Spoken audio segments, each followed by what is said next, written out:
Welcome back to the Anti-Meta Meta Club. This week's Race C features something that we haven't seen in a very long time, and possibly actually not ever since GT7 dropped. We've got a standing start with a false start check, and it's Group 3. Let's get into it. Your anti-meta car of the week is once again the Corvette. The Genesis and Supra are so dominant that the next closest car, the Corvette, is the only thing that I thought would be really good as an anti-meta car, because so many of the other cars just really can't hold a candle to any of these three. The Corvette is noticeably weaker than the Genesis and the Supra in some sections, and because of that, that's why it's our anti-meta. While there is a Corvette as high as third place in the leaderboard, you'll notice that there are very few, and that third place is just driven by an incredible driver. Golty's got 27th as well as 34th. I managed to put it in 49th, and I believe there's less than 2 other Corvettes in the entirety of the top 100. You can see lots of Supras and lots of Jennies though.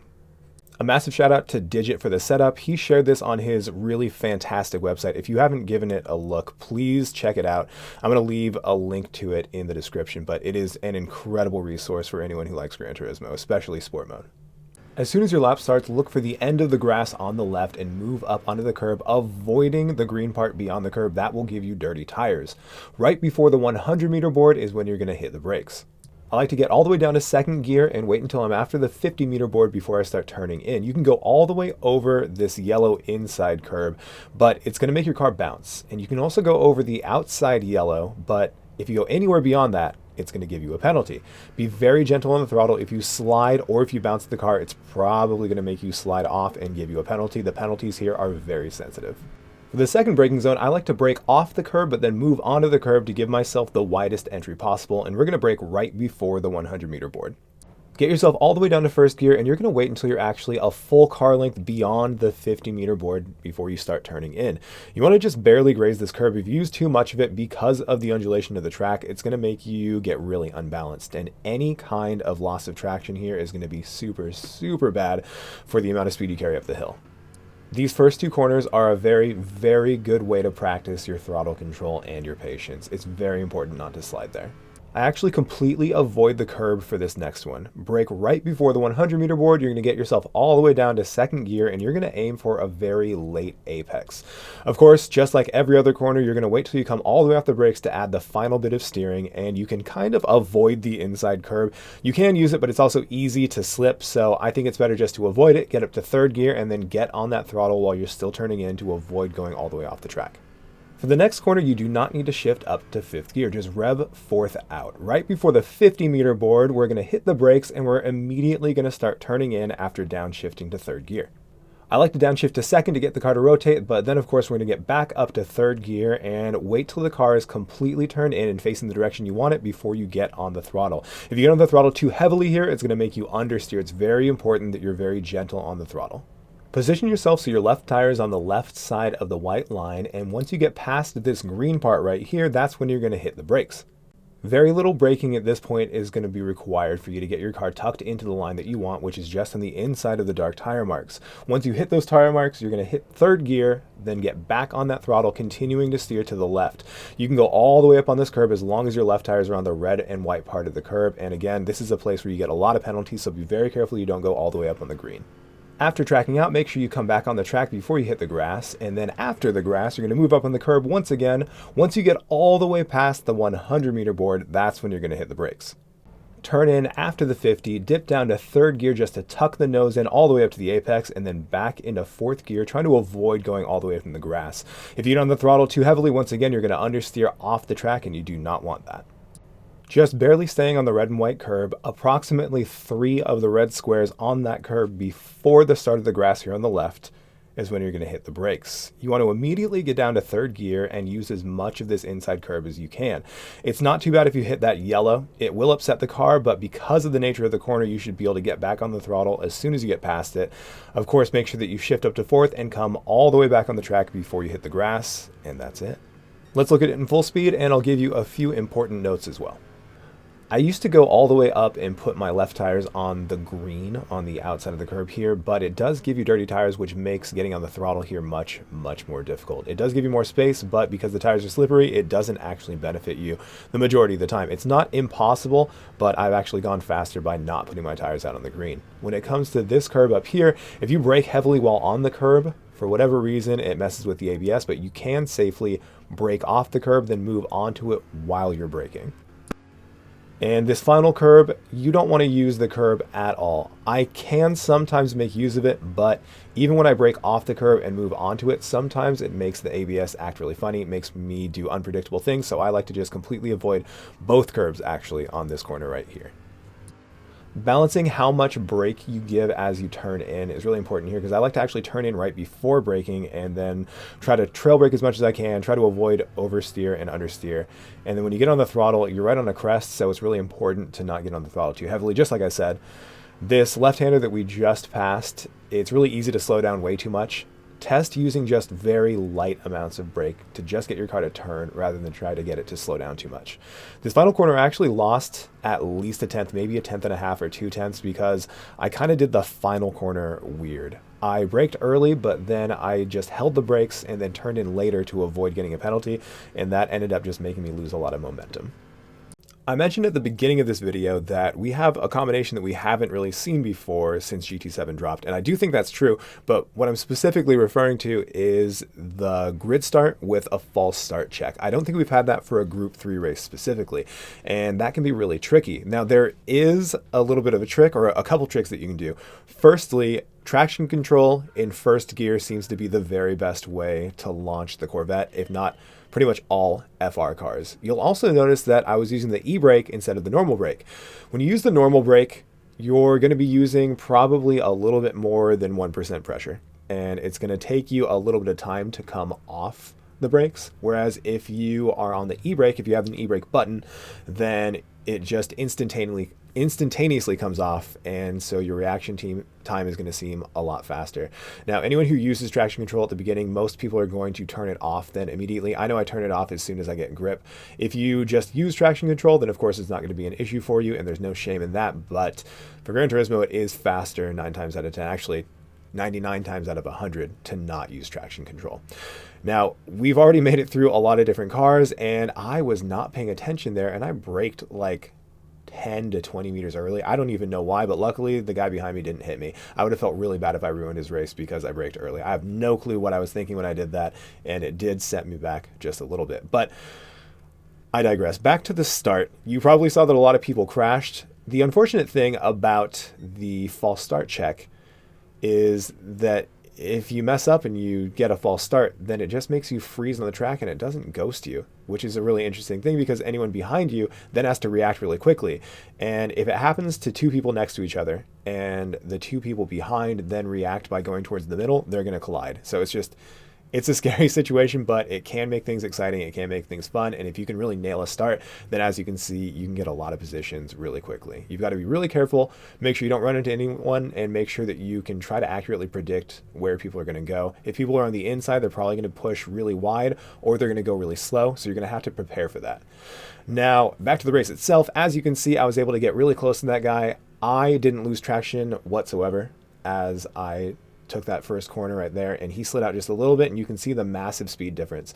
The Genesis is definitely faster than the Corvette here, but I was able to get all the way in front of him, just barely missing him because I did nail that corner, and that is the importance of your throttle control. You do not want to slide on either of the first 2 corners at all if you can help it. Really, you don't want to slide at all, but it's imperative, especially on the second corner, you do not slide as you get on that throttle. Also important to notice is that we've got the Genesis right here. We just passed the Genesis, and despite the fact that the Genesis is overpowered and it's going to be really fast in the slipstream, the Corvette is powerful enough, especially with the assistance of slip, to stay away from the Genesis and to keep them behind. If you've ever watched me stream, you've probably heard me complain endlessly about the penalty system, and right there is just one of many reasons why it's really bad. This guy's a half-second penalty, probably for cutting something. He just completely punted and ruined someone's race, and he didn't get any extra penalty or anything like that. In fact, I took it worse than him probably because I got wheel damage from the guy spinning out and hitting me. But that's neither here nor there. I'm not saying he did it on purpose, but if anyone deserves a penalty, it's probably the guy that just punted someone and completely ruined their race right there. The weirdest thing, however, is where you serve it. On some tracks, like in the Nürburgring, a half second can turn into something like 3 or 4 seconds at the end. For this one, the half second penalty is sometimes less than a half second when it comes to the actual effect it has. So the system's just really weird. But if you do have a penalty, if it's a half second, it's not going to be the end of the world, because you're still going to be in a position to defend, especially if you move off the line, which you should do.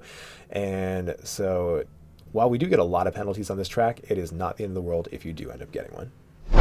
Jumping ahead to the next lap, we have now caught the 3 people ahead, or at least the third of the 3 people ahead, and it's time to start thinking about strategy. Now, if I were any further back, I would probably consider going in on either lap 4 or lap 5 to try to get an undercut, but I was worried that the people who were further back would interfere with that and I would catch the back markers. So since we're far ahead, I was actually going to try to just do what I could to possibly pass this guy or even work with him on the straights so that we didn't risk getting into the dirty traffic, or the dirty air in the traffic.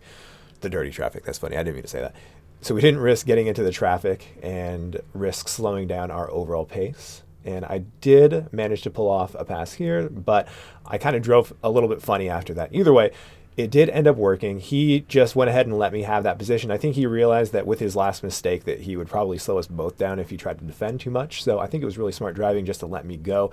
I'm sure he wouldn't have hesitated to put a move on it if it looked like he had the opportunity to do so, but I really like this kind of driving. I think that guy started in 2nd place, and so if he's in 3rd place and he's noticing people are coming from behind, it's still a smart idea to try to do whatever you can to maximize your pace throughout the entirety of the race rather than just go for any kind of battle that you can.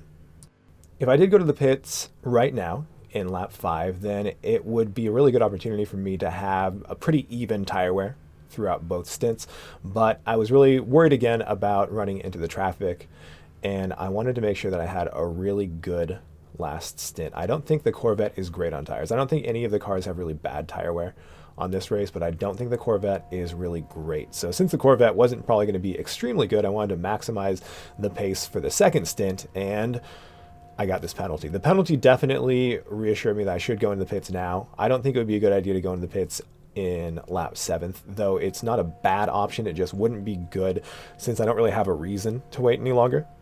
But since I got this penalty here, it's really going to minimize the effect of the penalty if I just go into the pits directly afterwards because of the proximity of the penalty zone to the pit. With the other Corvette also having a penalty, it was pretty much going to be not even a loss, but I did have to worry about what the Porsche driver would do and if that Porsche driver was going to be able to pull off that undercut, which it did seem like he was going to be able to do. Now, I wasn't too worried about that because, as we saw before, he was a very fair driver and it seemed like he was really thinking of the long game, so I felt like I was in a pretty good position and I was just going to go in the pits and see what happened. I didn't mention this before, but this is the kind of race where it's required that you take a pit stop, but it's not required that you take tires, but it is suggested that you take tires. You're going to ruin your pace because it's soft tires. They get eaten up really quickly and it's 4 times tire multiplier. It's a better idea to take tires. You do have options. You can pit anywhere between like lap 4 to lap 7 safely, and it'll still probably work out. You'll probably have good overall pace. But I wouldn't suggest not taking tires unless you have a crazy amount of traffic that is really slowing you down. Now, because of the acceleration of the Corvette, despite the fact that the Porsche had a good undercut and had a run on me coming out, I was able to stay next to him and still fight for the position, even going through that corner. Of course, we're going to give him space. He gave me space, and we continued the battle here. Being on the inside is a huge advantage because you can position your car really far ahead and then just kind of sacrifice your exit, and it's going to be really difficult for them to time getting a good exit once you've put yourself that far ahead, even if they're side by side with you. So I definitely suggest, of course, being on the inside, or if you watch racing, you've probably seen what can happen to a driver if they're on the outside there. You don't want to be on the outside anyways. So if you can continue that battle and stay on the inside, you're going to be golden, and I do trust this driver lag. So despite the fact that we had some mistakes, we had a penalty, and he had a good undercut, we still managed to stay in front, partially thanks to the power of the Corvette. It is a really good anti-meta car. Jumping ahead one more time, you can see that, once again, I have a penalty. It is so easy to get penalties here. A lot of times, if you can just avoid penalties in general, then you're going to be better off than a lot of your rivals. But it's also of note to mention that some people are not going to be paying attention to the requirements of the race. This guy, RBR Red, for some reason did not pay attention to the fact that he had to take a pit. So he was on very, very old tires. Now, like I said, it's possible to go without changing tires, but he didn't even go into the pits. So he's really going to end with a 1-minute penalty. And when you encounter people like this, people who haven't been paying attention, they're going to have really bad tires, they're going to have really bad pace, and it's going to be dangerous to drive by them. Luckily, he didn't cause any kind of issues except there when he outbraked himself and almost hit me. But it's you got to pay attention to who goes in the pits and when. If someone from way behind you is suddenly in front of you towards the end of the race, they probably didn't pit, and you're going to have to worry about, one, if they're going to be able to handle their tires, or two, I shouldn't say that he's going to have a higher chance of being dirty, but I do find that the people who don't pay a lot of attention to the regulations of the race do tend to be unreasonable on track. Now, again, I don't want to slander this guy, RBR Red. He drove just fine. He did almost hit me, but that's an almost, and he didn't. But when you don't follow the regulations of the race, then you're really not only ruining it for yourself, but it's going to really change the complexion of the race. And it could have really ended any of our races by the fact that he did that if he made a mistake on those really bad tires, or he tried to defend too heavily, not realizing that he's going to get that penalty. So anyways, pay attention to people who go in the pits. If someone who doesn't seem like they should be in front of you is suddenly in front of you, be extra careful with them. For the final jump ahead, you can see that despite the fact that we had a pretty good run, I wasn't able to get close enough to the two guys ahead.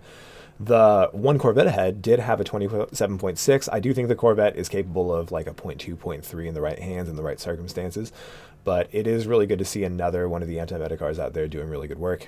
And if it wasn't for those penalties, I think I would have been in the fight for the win. Who knows though? You can never tell, and I really can't complain about going from last to podium.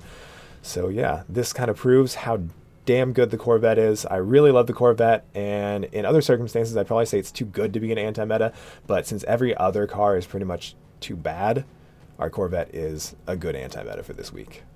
Thank you for watching my video. If you liked what you saw, please don't forget to like and subscribe. I'll be back next week with another one of these guides, and I'm going to leave you with a look at my current members.